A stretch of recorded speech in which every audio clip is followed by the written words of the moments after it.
புதுச்சேரியில் காவலர்களுக்கு தனித்திறன் தொழில்நுட்ப பயிற்சி முகாம் காவலர் பயிற்சி பள்ளி அரங்கத்தில் நடைபெற்றது. புதுச்சேரியில் ரவுடியை கொலை செய்ய கத்தி உள்ளிட்ட பயங்கர ஆயுதங்களுடன் பதுங்கியிருந்த 3 பேர் கொண்ட கும்பலை போலீசார் அதிரடியாக கைது செய்தனர். அரியாங்குப்பம் தொகுதிக்குட்பட்ட செட்டிக்குளம் ஓரம் உள்ள குடியிருப்புகளை அகற்ற எதிர்ப்பு தெரிவித்து அரியாங்குப்பம் தொகுதியைச் சேர்ந்த அனைத்து கட்சியினர் கொம்யூன் பஞ்சாயத்து ஆணையரை கண்டித்து ஆர்ப்பாட்டத்தில் ஈடுபட்டனர். புதுச்சேரியில் பல்வேறு பகுதிகளில் கஞ்சா விற்பனையில் ஈடுபட்ட 5 பேரை போலீசார் கைது செய்தனர். நடிகரும் தேமுதிக நிறுவன தலைவருமான விஜயகாந்த் மறைவையொட்டி காமராஜர் சிலை அருகே அலங்கரிக்கப்பட்ட விஜயகாந்த் திருவுருவ படத்திற்கு புதுச்சேரி நடிகர்கள் மற்றும் பன்முக கலைஞர்கள் சங்கத்தினர் மலர் தூவி அஞ்சலி செலுத்தினர். புதுச்சேரியில் காவலர்களுக்கு தனித்திறன் தொழில்நுட்ப பயிற்சி முகாம் காவலர் பயிற்சி பள்ளி அரங்கத்தில் நடைபெற்றது. காவல்துறையினரின் திறனை வளர்ப்பதற்கான தொழில்நுட்ப பயிற்சி புதுச்சேரி காவலர் பயிற்சி பள்ளியில் நடைபெற்றது. பயிற்சியில் புதுவையில் உள்ள அனைத்து காவல் நிலையத்தில் பணிபுரியும் போலீசாரும் கலந்து கொண்டனர். காவல் பயிற்சி பள்ளி SP ரங்கநாதன் பயிற்சியை தொடங்கி வைத்தார். இணையவழி காவல் கண்காணிப்பாளர் பாஸ்கரன் பயிற்சியின் நோக்கத்தை விளக்கினார். புதுச்சேரி பல்கலைக்கழகத்தின் கணினித்துறை விரிவுரையாளர்கள் உமா, சுக்ரீத் சிங் ஆகியோர் இணையவழி காவல் விசாரணையில் செயற்கை நுண்ணறிவு, மிஷின் லேர்னிங் போன்றவற்றை கையாண்டு வழக்குகளை விசாரிப்பது குறித்து விளக்கினர். மேலும் தொழில்நுட்பங்களை பயன்படுத்தும்போது ஏற்படும் நடைமுறை சிக்கல் குறித்தும் காவலர்களின் சந்தேகங்களுக்கு விளக்கமளித்தனர். பயிற்சிக்கான ஏற்பாடுகளை இணையவழி குற்றத்தடுப்பு பிரிவு ஆய்வாளர் கீர்த்தி உள்ளிட்டோர் செய்திருந்தனர். புதுச்சேரியில் ரவுடியை கொலை செய்ய கத்தி உள்ளிட்ட பயங்கர ஆயுதங்களுடன் பதுங்கியிருந்த 3 பேர் கொண்ட கும்பலை போலீசார் அதிரடியாக கைது செய்தனர். புதுச்சேரி கண்டக்டர் தோட்டம் பிரியதர்ஷினி நகரை சேர்ந்த ரவுடி காக்காமுட்டை என்கிற மணிகண்டன், இவர் கடந்த சில தினங்களுக்கு முன்பு வானரப்பேட்டை பகுதியைச் சேர்ந்த சஞ்சய் என்பவரை தாக்கியதாக கூறப்படுகிறது. இதனால் ஆத்திரமடைந்த சஞ்சய் தனது கூட்டாளிகளான ரோடியர்பேட் பகுதியைச் சேர்ந்த சக்திவேல், சுகுமார், சஞ்சீவ் ஆகியோருடன் சேர்ந்து மணிகண்டனை தீர்த்து கட்ட முடிவு செய்து நாட்டு வெடிகுண்டுகளை தயார் செய்து பயங்கர ஆயுதங்களுடன் பதுங்கியிருந்தனர். இதுகுறித்து தகவல் அறிந்த உருளையன்பேட்டை போலீசார் சம்பவ இடத்திற்கு விரைந்து சென்று அவர்களை மடக்கி பிடித்தனர். அதில் ஒருவர் தப்பி ஓடிவிட்டார். அதனைத் தொடர்ந்து அவர்களிடமிருந்து நாட்டு வெடிகுண்டு மற்றும் 2 ஆயுதங்களை போலீசார் பறிமுதல் செய்தனர். இதனிடையே உப்பளத்தில் பதுங்கியிருந்த மணிகண்டனை ஒதியன் சாலை போலீசார் கைது செய்தனர். அரியாங்குப்பம் தொகுதிக்குட்பட்ட செட்டிக்குளம் ஓரம் உள்ள குடியிருப்புகளை அகற்ற எதிர்ப்பு தெரிவித்து அரியாங்குப்பம் தொகுதியைச் சேர்ந்த அனைத்து கட்சியினர் கொம்யூன் பஞ்சாயத்து ஆணையரை கண்டித்து ஆர்ப்பாட்டத்தில் ஈடுபட்டனர். புதுச்சேரி அரியாங்குப்பம் தொகுதிக்குட்பட்ட வீராம்பட்டினம் சாலையில் செட்டிக்குளம் பகுதியில் சாலையோரம் சுமார் 20க்கும் மேற்பட்ட குடும்பங்கள் வசித்து வருகின்றனர். கடந்த 40 ஆண்டுகளுக்கு மேலாக வசித்து வரும் இவர்களை எந்தவித முன் அறிவிப்பும் இன்றி சாலை விரிவாக்க பணிக்காக உடனடியாக காலி செய்ய வேண்டும் என்று அரியாங்குப்பம் கொம்யூன் பஞ்சாயத்து அதிகாரிகள் நோட்டீஸ் வழங்கியுள்ளனர். முன்னறிவிப்பு இல்லாமல் வீடுகளை காலி செய்ய சொல்வதை கண்டித்தும் மற்றும் தொகுதி MLA, கொம்யூன் பஞ்சாயத்து ஆணையர் தனியாருக்கு சாதகமாக செயல்படுவதாக குற்றம் சாட்டி தொகுதியைச் சேர்ந்த அனைத்து கட்சியினர் சார்பில் கண்டன ஆர்ப்பாட்டம் அரியாங்குப்பம் 4 முனை சந்திப்பில் நடைபெற்றது. இதில் அனைத்து கட்சிகள் மற்றும் பொதுநல அமைப்பை சார்ந்த நிர்வாகிகள் சுமார் 50க்கும் மேற்பட்டோர் கலந்து கொண்டு கோரிக்கைகளை வலியுறுத்தி கண்டன கோஷங்களை எழுப்பினர். புதுச்சேரியில் பல்வேறு பகுதிகளில் கஞ்சா விற்பனையில் ஈடுபட்ட 5 பேரை போலீசார் கைது செய்தனர். புதுச்சேரி மகாத்மா காந்தி மருத்துவக் கல்லூரி அருகே கஞ்சா விற்பனை நடைபெறுவதாக வந்த புகாரை தொடர்ந்து கிருமாம்பாக்கம் போலீசார் அப்பகுதியில் கண்காணிப்பு பணியில் ஈடுபட்டனர். அப்போது அங்கு கஞ்சா விற்பனையில் ஈடுபட்ட கடலூர் மாவட்டம் கொண்டூர் பகுதியைச் சேர்ந்த விஜய், ராகவன், சஞ்சய் ஆகிய 3 வாலிபர்களை போலீசார் கைது செய்தனர். பின்னர் 10,000 ரூபாய் மதிப்புள்ள கஞ்சா பொட்டலங்களை பறிமுதல் செய்த போலீசார் மூவரையும் நீதிமன்றத்தில் ஆஜர்படுத்தி சிறையில் அடைத்தனர்.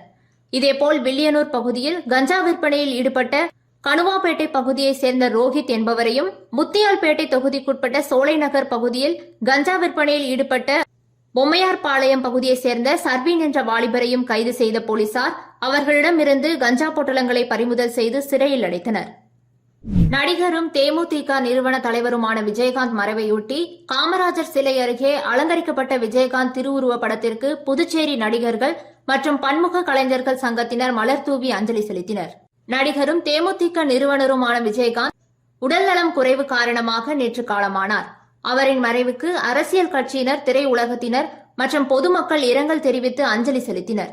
இந்த நிலையில் புதுச்சேரி நடிகர்கள் மற்றும் பன்முக கலைஞர்கள் சங்கம் சார்பில் காமராஜர் சிலை அருகே அஞ்சலி செலுத்தும் நிகழ்ச்சி நடைபெற்றது. அங்கு அலங்கரிக்கப்பட்ட விஜயகாந்த் திருவுருவ படத்திற்கு சங்க தலைவர் பாண்டி செல்வம், பொதுச் செயலாளர் குமரன், பொருளாளர் ராஜ்குமார் ஆகியோர் மலர் தூவி மரியாதை செலுத்தினர்.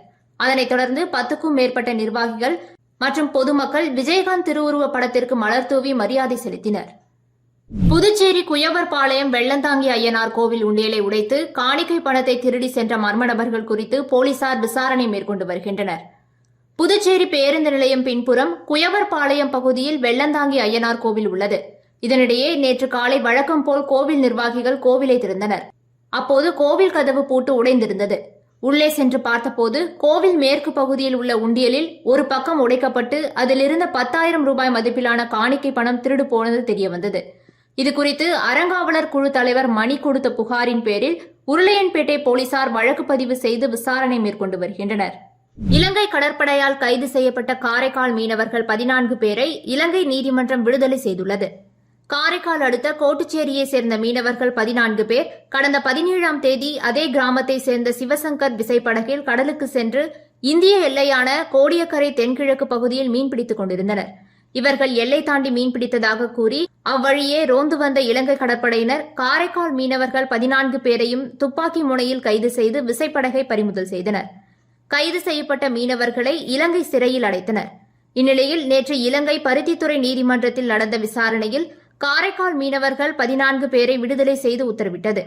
விடுதலை செய்யப்பட்ட மீனவர்கள் ஓரிரு நாட்களில் சொந்த ஊருக்கு திரும்புவார்கள் என காரைக்கால் மீன்வளத்துறை அதிகாரிகள் தெரிவித்துள்ளனர். புதுச்சேரி சேதராப்பட்டு அருகே வடமாநில தொழிலாளியிடம் செல்போன் பறித்து சென்ற வழக்கில் கல்லூரி மாணவர் உட்பட 2 பேரை போலீசார் கைது செய்தனர். பீகார் மாநிலத்தை சேர்ந்த சோனிராம் என்பவர் புதுச்சேரி சேதராப்பட்டு பகுதியில் உள்ள தனியார் தொழிற்சாலையில் வேலை செய்து வருகிறார். சம்பவத்தன்று இவர் சேதராப்பட்டு பிரதான சாலையில் செல்போனில் பேசியபடி நடந்து சென்றபோது பின்னால் பைக்கில் வந்த 2 பேர் திடீரென சோனிராமின் செல்போனை பறித்துக் கொண்டு மின்னல் வேகத்தில் தப்பி சென்றனர். இது தொடர்பாக சேதராப்பட்டு காவல் நிலைய உதவி ஆய்வாளர் ராஜேஷ் தலைமையிலான போலீசார் வழக்கு பதிவு செய்து விசாரணை மேற்கொண்டதில் செல்போன் பறிப்பில் ஈடுபட்டது மொரட்டாண்டியை சேர்ந்த கௌதம் மற்றும் 17 வயது கல்லூரி மாணவன் என்பது தெரியவந்தது. 2 பேரையும் கைது செய்த போலீசார் அவர்களிடமிருந்து ஒரு பைக் மற்றும் செல்போன் ஆகியவற்றை பறிமுதல் செய்தனர். புதுச்சேரியில் கொரோனா தொற்று பரிசோதனைகளை அதிகரிக்க சுகாதாரத்துறை இயக்குநர் ஸ்ரீராமுலு உத்தரவிட்டுள்ளார். புதுச்சேரியில் தற்போது கொரோனா தொற்றினால் ஒருவர் உயிரிழந்துள்ளார். இது பொதுமக்களை அச்சமடைய செய்துள்ளது. இந்த நிலையில் சுகாதாரத்துறை இயக்குநர் ஸ்ரீராமுலு அனைத்து மருத்துவமனைகளுக்கு அனுப்பியுள்ள சுற்றறிக்கையில் புதுச்சேரியில் அதிகரித்துள்ள கொரோனா தொற்றுகளின் எண்ணிக்கையை கருத்தில் கொண்டு அனைத்து ஆரம்ப சுகாதார நிலைய அதிகாரிகள் காய்ச்சல், இருமல் அறிகுறிகளுடன் வருபவர்களுக்கு பரிசோதனைகளை அதிகரிக்க வேண்டும் என்றும் பரிசோதனை முடிவுகளை உடனுக்குடன் தெரிவிக்க வேண்டும் என உத்தரவிட்டுள்ளார். புதுச்சேரியில் காவலர்களுக்கு தனித்திறன் தொழில்நுட்ப பயிற்சி முகாம் காவலர் பயிற்சி பள்ளி அரங்கத்தில் நடைபெற்றது. புதுச்சேரியில் ரவுடியை கொலை செய்ய கத்தி உள்ளிட்ட பயங்கர ஆயுதங்களுடன் பதுங்கியிருந்த 3 பேர் கொண்ட கும்பலை போலீசார் அதிரடியாக கைது செய்தனர். அரியாங்குப்பம் தொகுதிக்குட்பட்ட செட்டிக்குளம் ஓரம் உள்ள குடியிருப்புகளை அகற்ற எதிர்ப்பு தெரிவித்து அரியாங்குப்பம் தொகுதியை சேர்ந்த அனைத்து கட்சியினர் கொம்யூன் பஞ்சாயத்து ஆணையரை கண்டித்து ஆர்ப்பாட்டத்தில் ஈடுபட்டனர். புதுச்சேரியில் பல்வேறு பகுதிகளில் கஞ்சா விற்பனையில் ஈடுபட்ட 5 பேரை போலீசார் கைது செய்தனர். நடிகரும் தேமுதிக நிறுவன தலைவருமான விஜயகாந்த் மறைவையொட்டி காமராஜர் சிலை அருகே அலங்கரிக்கப்பட்ட விஜயகாந்த் திருவுருவ படத்திற்கு புதுச்சேரி நடிகர்கள் மற்றும் பன்முக கலைஞர்கள் சங்கத்தினர் மலர் தூவி அஞ்சலி செலுத்தினர். இதுபோன்ற பல சுவாரஸ்யமான செய்திகளை உடனுக்குடன் தெரிந்து கொள்ள நமது சோழர்களம் யூடியூப் சேனலை சப்ஸ்கிரைப் செய்து கொள்ளுங்கள்.